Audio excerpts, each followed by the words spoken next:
Hey, I'm here at the European Astronaut Center together with Elizabeth, one of our astronaut trainers. There's less than 6 months now until launch. I'm still doing a lot of training on Soyuz and Space Station, but now the training is also getting more focused on some of the experiments that I'll actually be doing in space on board the International Space Station. A lot of the work that we do is focused on human physiology, not only to understand what happens to the astronauts in space, but also how that applies to humans here on Earth. And one of the really interesting experiments that I'll be working with involves endothelium cells, and that's what I'm here with Elizabeth today. I'm going to learn some more about that and the actual experiment. So endothelial cells are cells that are lining all your cardiovascular vessels. So they are somehow the barrier between blood and the tissue.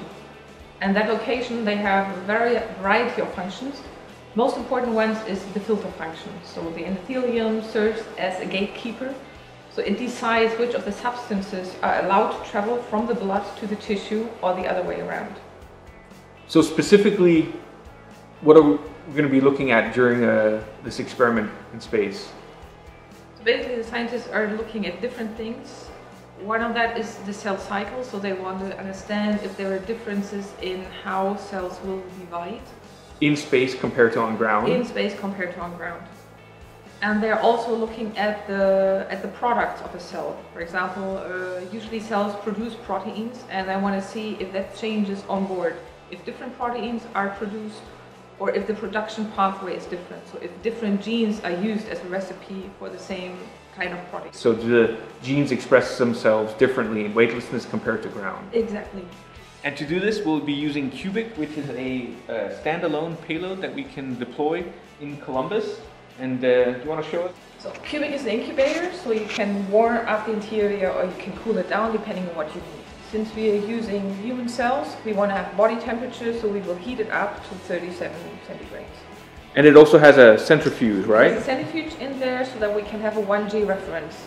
And that kind of functions as a control, so we can see how weightlessness affects it and compare it to samples that are not weightless. Exactly. And the samples are in these small containers you have here. So each container will have the endothelial cells, yes, already with all the fixatives and the culture medium that they will be growing in. Exactly.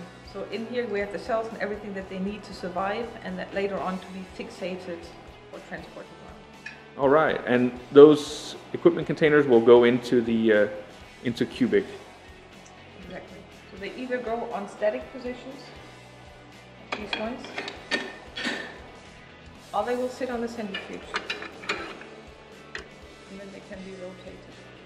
All right, to mimic a 1G environment. Exactly. All right, well, I'm looking forward to performing this experiment. It should be interesting. Hopefully we'll get some good results. Yeah, I hope so as well. Excellent. Thanks a lot, Elizabeth. Anytime.